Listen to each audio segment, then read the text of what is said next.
Unified 911, anong matutulong namin sa'yo? Anya ti maitulong mi ken kapo. Anong may tatabang ko sa imo? Unsay akong ikatabang nimo? Ngini makadabang na misal ka no. Sa anumang wika o dialekto, may tulong na darating sa iyo.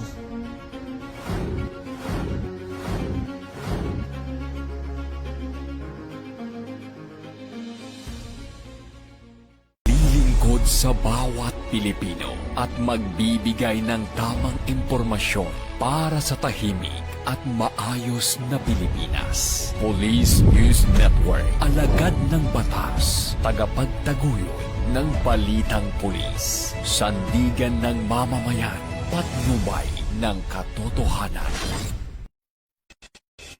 La Campo Crame, maghahatid ng pinakahuling kaganapan at nagbabagang balita. Ito ang PNN Police News Network.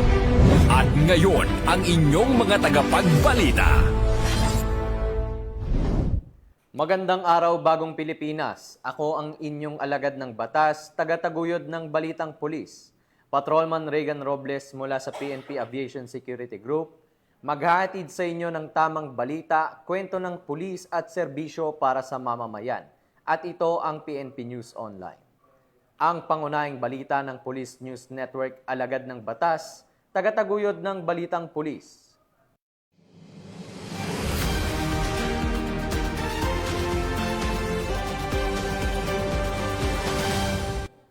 Narito ang mga balitang hatid ng ating PNN correspondents mula sa iba't ibang panig ng bansa.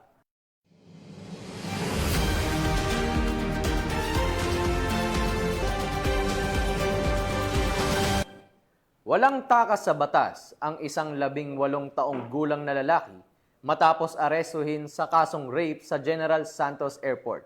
Magbabalita dyan si Patrolwoman Maria Sara Bernales. 8 taong gulang na pasaherong patungong Maynila ang inaresto sa General Santos International Airport noong gabi ng Pebrero 2 matapos ipatupad ng mga otoridad ang isang standing warrant of arrest laban sa kanya. Ang operasyon ay isinagawa sa koordinasyon ng General Santos City Police Office, Police Station 7 at ng PNP Aviation Security Group matapos matukoy na ang suspect ay may nakabingbing kaso at papalipad na palabas ng lungsod. Matapos makumpirma ang kanyang pagkakakilanlan, hinarang ang pasahero bago sumakay ng eroplano at inaresto kaugnay ng kasong rape sa ilalim ng Republic Act 7610 alinsunod sa Republic Act 11648 na may rekomendasyong walang piyansa. Ang suspect ay isinuko sa GSCPD Police Station 7 para sa kaukulang dokumentasyon at karagdagang legal na hakbang. Ayon sa PNP Aviation Security Group, napatuloy ang kanilang kampanya laban sa mga wanted na individual. Ito ang bagong PNP para sa bagong Pilipinas, serbisyong mabilis, tapat at nararamdaman. Hindi na nakapalagpa sa otoridad ang isang drug suspect matapos ang bypass operation ng Camarines Norte PNP. Muling magbabalita dyan si Patrolwoman Maria Sara Bernales. Ng Dahil Municipal Police Station ang isang lalaki na kinilalang si alias Tony, 40 taong gulang sa isang intelligence-driven bypass operation noong ika-2 ng Pebrero sa Barangay Magang. Nakuha mula sa suspect ang 7 piraso ng small size sachet na hinihinalang shabu na may kabuuang timbang na 1.5 gramo at tinatayang halaga ng 10,200 pesos. Agad na dinala ang suspect at ang mga ebidensya sa police station para sa dokumentasyon at paghahanda ng kaso sa ilalim ng Comprehensive Dangerous Drugs Act of 2002. Pinagtibay ng Camarines Norte PNP ang patuloy na kampanya laban sa iligal na droga at hinihikayat ang publiko na makipagtulungan sa kapulisan.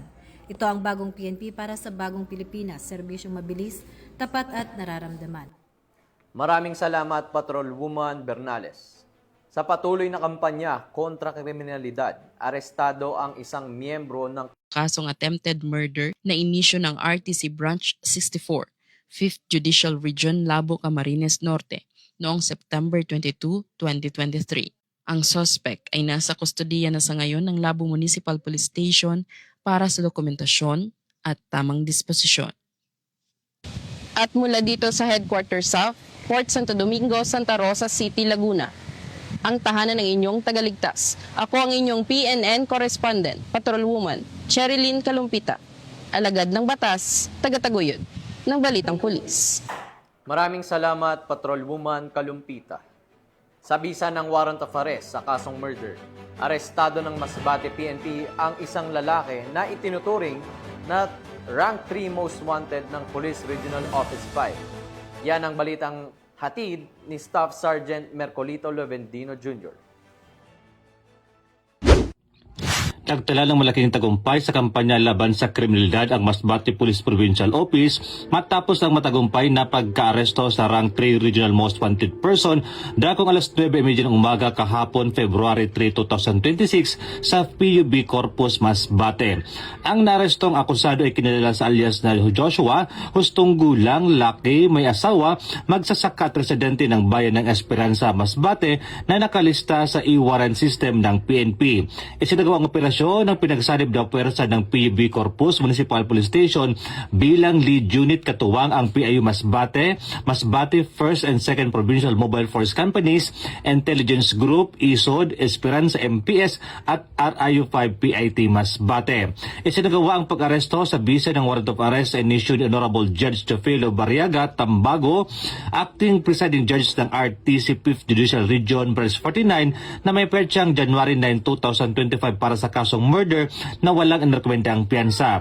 Matapos ang pag-aresto, agad na dinala ang akusado sa PUV Corpus MPS para sa kakulang disposisyon, dokumentasyon, patunay ng patuloy na determinasyon ng Masbate PPO sa pagtugis ng mga wanted persons at paghatid ng hustisya. Mula dito sa Bicol Region, ako ang Police News Network Correspondent, Police Staff Sergeant Mercolito Lovendino Jr., alagad ng batas, tagataguyod ng balitang pulis. Maraming salamat, Staff Sergeant Lovendino. Sa mabilis na tugon at responde ng Philippine National Police, Philippine Coast Guard at iba pang ahensya ng pamahalaan, nailigtas ang 72 ng pasahero matapos masunog ang makina ng kanilang sinasakyang barko sa Surigao. Patrolwoman Maria Sara Bernales magbabalita. Ang 72 pasahero ng passenger vessel MV Maria Felisa matapos masunog ang engine compartment ng barko habang papadaong sa Lipata Port, Surigao City noong ika-1 ng Pebrero taong kasalukuyan. Ayon sa Philippine Coast Guard, nagkaroon ng aberya sa makina na naging sanhi ng sunog na agad namang nakontrol ng tripulante. Kaagad na rumesponde ang PNP Maritime Group, katuwang ang ibang ahensya at nagbigay ng escort assistance hanggang sa ligtas na makadaong ang barko. Ligtas na naibaba ang lahat ng pasahero at kargamento habang 2 tripulante ang bahagyang nasugatan at agad na nabigyan ng medikal na atensyon. Ito ang bagong PNP para sa bagong Pilipinas, serbisyong mabilis, tapat at nararamdaman. At yan ang nakalap ng ating mga PNN correspondents mula Luzon, Visayas at Mindanao. Sa ngalan ng pamunuan ng Philippine National Police sa pangunguna ni Chief PNP Police General Jose Melencio Nartates Jr. at sa pamumuno ni President Ferdinand Bongbong Marcos Jr., kami ay maglilingkod sa bawat Pilipino at magbibigay ng tama at balanseng balita. Mula rito sa tanggapan ng tagapag-ugnay ng pambansang pulisya, kami ang inyong alagad ng batas, tagataguyod ng balitang pulis. Ako ang inyong tagapag-ugnay, Patrolman Regan Robles ng PNP Aviation Security Group, maghahatid ng tamang balita, kwento ng pulis at serbisyo para sa mamamayan. At ito ang PNP News Online. Ito ang bagong PNP para sa bagong Pilipinas. Serbisyong mabilis, tapat at nararamdaman.